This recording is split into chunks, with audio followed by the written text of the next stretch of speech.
Hey gang, Robert Kraw here, and it is, I'm in Vietnam right now. It is the middle of the day, and it is really hot, so we're just going to do a really quick video review of a book I read, enjoyed, and think that you can get a lot out of.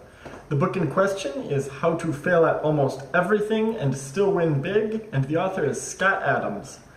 Scott is the creator of Dilbert. He's done speaking tours, consulting. He's franchised Dilbert. If you're not familiar with it, it's a cartoon about corporate America. He's franchised into all sorts of other, the license into all sorts of other ventures, like, Dilbert coffee mugs, Dilbert stationery.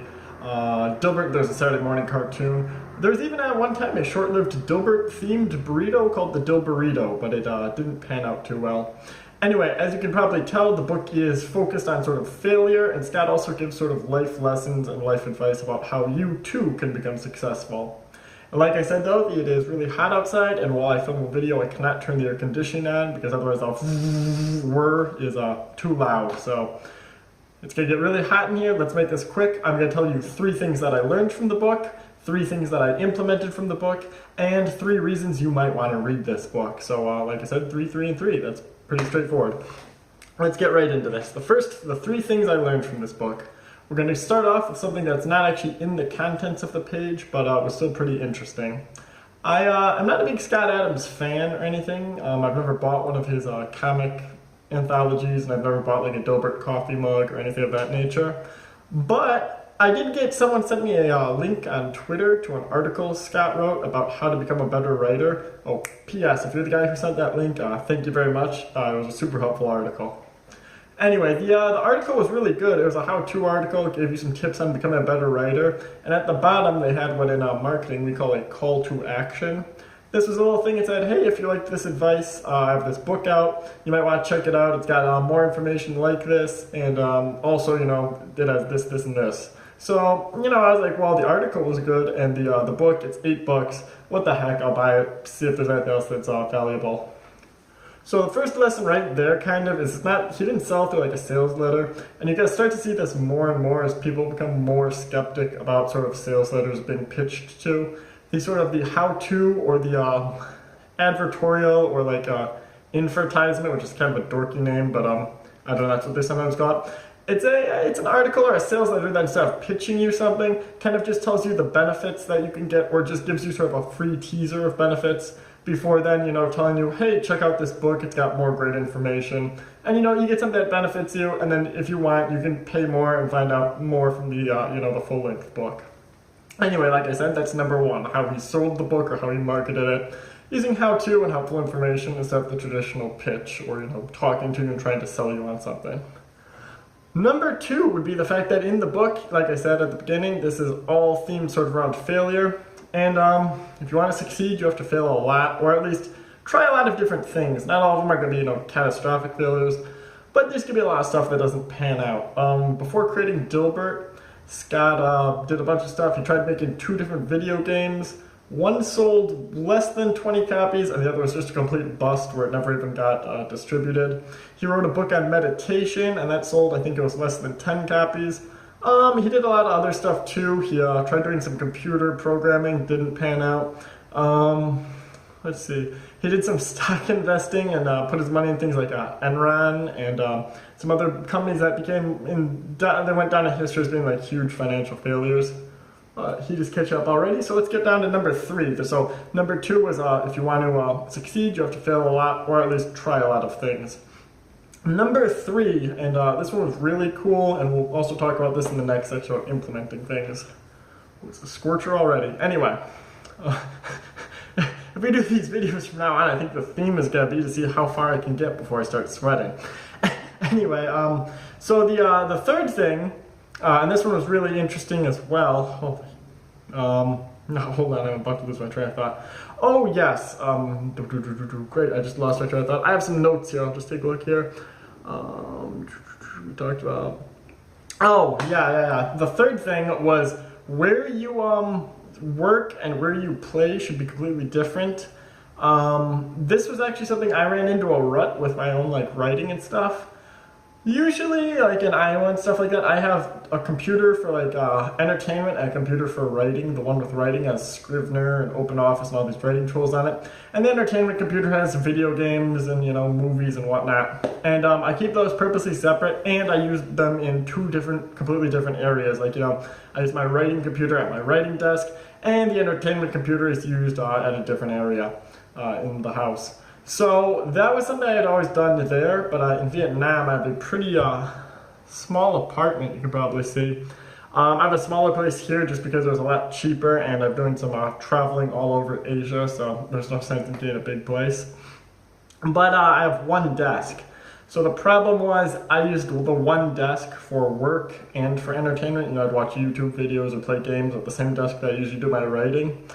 And I noticed a problem whenever I'd sit down to write, I'd instead want to play video games or watch YouTube. And actually from reading the book, Scott talked about this was a problem he kind of had too, where if you're going to do fun stuff, go do it in a separate area, because otherwise your brain will actually will sort of put a link that this area is where we have fun, or if you're in, you know, your work area, this is the area we work. But if you try and cross those two, you run into some problems where your brain doesn't know whether you're supposed to be relaxing or, you know, getting stuff done. He also kind of talks about like watching TV in bed has the same problem, that instead of being able to sleep, I think he says something along the lines of your bed should be used for sex and sleeping and nothing else. Because otherwise, you know, if you're trying to watch TV or trying to watch movies, your brain gets rewired eventually to assume that where you're at in bed is for watching TV or being entertained. So that was the third thing. So we had how the book was sold, you know, through how to, and showing the reader the benefits of what the product would deliver. If you want to succeed, you have to fail a lot, and sort of separate your play and work spaces. The three things then that I implemented from this. The first one was, actually this is the video you're watching right now, was something I implemented from the if you're going to succeed, you have to fail a lot. I noticed on YouTube their search results aren't as high as when you write a blog post or an article. So I got the idea, hey, you know, I read a lot of books. What if I made a YouTube video a week, put an affiliate link to the book where you can buy it down below in the video description. And if I do one a week for a year, I've got 52 videos, and, you know, I don't know, if 5 of them become ranked well and they sell a copy a day of a book, I don't get a huge commission because of Amazon. I get like 75 cents per like $12 book sold. But, you know, at the end of the year, that's over $1,000 total from just 5 videos if they're ranked well and sold 1 book a day. So that's not bad. I mean, that's what, 52. These take about 30 minutes to shoot. That's less than a full 40-hour work week for $1,000. So that was the first thing that I did. I decided, and even if it doesn't pan out, who cares? I had fun. I still read books. I worked on my public speaking, and I learned how to shoot some videos. Number 2 would be the work thing we talked about a few minutes ago, separating work from play and having 2 different desks. After reading the book, I kind of made the connection of why I was able to write and stay focused in Iowa versus here, because I had the 2 separate areas. So I decided to start doing that here too. I actually set up a different little area to go have fun, and then have my main area here for writing. So I've been a couple days since I read the book, but I actually noticed that it's already made a pretty big impact. Like when I sit down here, I just get right to writing now instead of goofing off and watching videos and whatnot. Let's see, the third thing that I implemented from the book, I think I ended up taking some of the sort of beneficial items, sort of the how-to, the sales pitch thing. I thought that was really cool. You're watching this video right now, I'm not really pitching a book to you, I'm just telling you what I learned and sort of doing the informative thing, so we'll see if that works. If it doesn't, who cares? You still learned something, you found out if a book was valuable or not, and you got, you know, a straight review of it instead of, you know, a slanted sales pitch. So the more I'm sort of honest instead of pitching, and it builds trust. People will buy from someone they trust. They won't always buy from someone who just pitches well to them. The 3 things that you can benefit from this book. Let's see, well, these are going to be a little more, the book is 250 pages, I have it for Kindle. Usually I prefer paperback, but I'm traveling and I couldn't find it at a bookstore itself. So it's about 250 pages, there's a lot in here. I'd say this book is geared more towards guys who are probably younger. I'd say the under 30 crowd, but you'd probably have to be a little more mature to read this book than say just like a teenager. So we'll go maybe early to late 20s. That's a good age range for this. There's a lot of stuff in here about sort of your first jobs, getting promotions. There's a really good piece of advice in the book. Basically, your job is not your job. Your job is to find better opportunities. And sort of every time you get a job, the next thing you should do is start looking for a better option, whether that's, promotion, maybe your own sort of side business or your side venture, or, just some other opportunity that you might see like somewhere else you could improve in the company or in some other aspect of your life. So basically, always be looking for opportunities. Like I said, that's more of a young guy thing. A guy who's 35 and a doctor probably won't benefit from that advice. Well, he'd still benefit from the advice, but it's probably not as, revolutionary to him. So I'd say if you're under 30, this is a pretty good book for you. 2, this is a book that has a lot to do with business without actually being a business book. So this is good, I don't know, you're starting a blog, you want to be a copywriter, maybe you want to do like some website stuff, or maybe you have an offline business. Or even, you're a professional, you want to get into maybe, IT or finance or something like that. This book has Scott Adams himself has a background in programming and accounting and finance and economics. So this book kind of has a background for sort of more of the STEM fields like that. So under 30, STEM, or you could probably use it for English or something. I'm a writer, I found value in it. A third one I would say is probably people who, I'm trying to think of how to put this without sounding like mean, but people who aren't always super successful at stuff, and that includes me. I've made a lot of like blunders, and there's some mistakes that Scott lays out in here that really resonated with me. The video game one, I actually tried to make a video game one time, and it turned out about as good as Scott's one that didn't even finish like the development stage. So I'd say if you make a lot of mistakes, stuff, especially if you're under 30, I'm 22 right now, and I'd say it's pretty pertinent about the sort of the failures lead to success, and I've seen that with my own like a copywriting business and stuff. I don't know, you're gonna end up, when you start out, you don't know a lot and you don't have the experience to really tap into, I guess. So you make a lot of mistakes, a lot of stuff fails, and it kind of looks like you're an idiot for a while until you kind of get a grasp on things, and you build up your experience, figure out what works and what doesn't.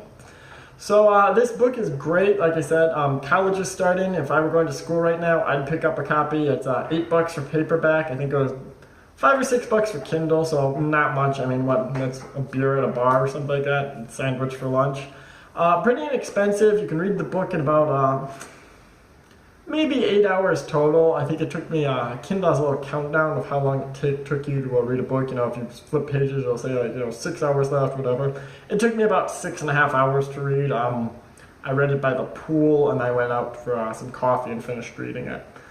So, in conclusion, the book was How to Fail at Almost Everything and Still Win Big. The author is Scott Adams. He's the creator of Dilbert. The 3 things I learned were how to sell without actually coming off as a salesman or doing like sleazy marketing techniques. And that's coming from a guy who does copywriting. I thought Scott did a phenomenal job with how he kind of sold the book, especially because I went into his blog post with no intention of buying anything, and I walked it with the content, the book. I bought something. So in marketing, that's sort of like a golden thing that someone just went in blind and purchased. Even $8, still, he does that, 100 times a day. He's making big money.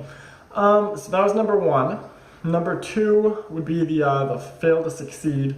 That one, I think you see that sometimes in other books too, but Scott did a really good job articulating that. Of course, I mispronounced articulating. He did a really good job articulating that and sort of driving home the point. Other authors have kind of done this, but they sort of gloss over the failures or put them in a sort of funny spin. Scott does it. It was more relatable, I thought, when he did it versus some of the others. I think Tim Ferriss tried doing that in the 4-Hour Workweek, but it seems more silly than Scott's is a lot more relatable to the average guy or the guy who's trying to do something but just keeps getting frustrated because it's not always panning out. And number 3, the workspace one is a big one, and if you work from home especially, or if you just want to work on side projects or anything, if you just have a hobby like writing, or maybe your hobby is programming or something like that, I'd definitely take the advice. Even if you don't buy the book, I'd say from this video, just take the advice to set up 2 areas, one for fun and one for work. heck, that even applies to things like fitness. Set up an area in your house to go lift weights or do body weight exercises. Don't have it in like the living room where you can watch TV, because otherwise you'll end up watching TV instead of actually working out. So that's the big point, I'd say. Even if you don't buy the book, like I said, take that away, you'll still benefit greatly. And then the three things, again, that this book is kind of geared towards, at least in my opinion. Guys who are in their earlier 20s, maybe early 30s tops, maybe professionals or entrepreneurs, and guys who just sort of, I don't know, you face a lot of failure, a lot of your plans don't always turn out right, you get frustrated, feel kind of lost. Overall, I'd highly recommend this book. It's a lot better than I thought. Like I said, I didn't have any expectations going in. Thought it was great. Heck, I just did probably, 15 minutes of talking about that, and sweating pretty profusely now. Anyway, and that's about it. There's going to be a link in the video description where you can check out the book on Amazon. You can always go on the Look Inside feature on Amazon, read the first chapter, I think it is, for free. That's about it. So talk to you guys later. The book is How to Fail at Almost Everything and Still Win Big, author Scott Adams. This was Robert Carr giving the review, and I'll see you guys next time.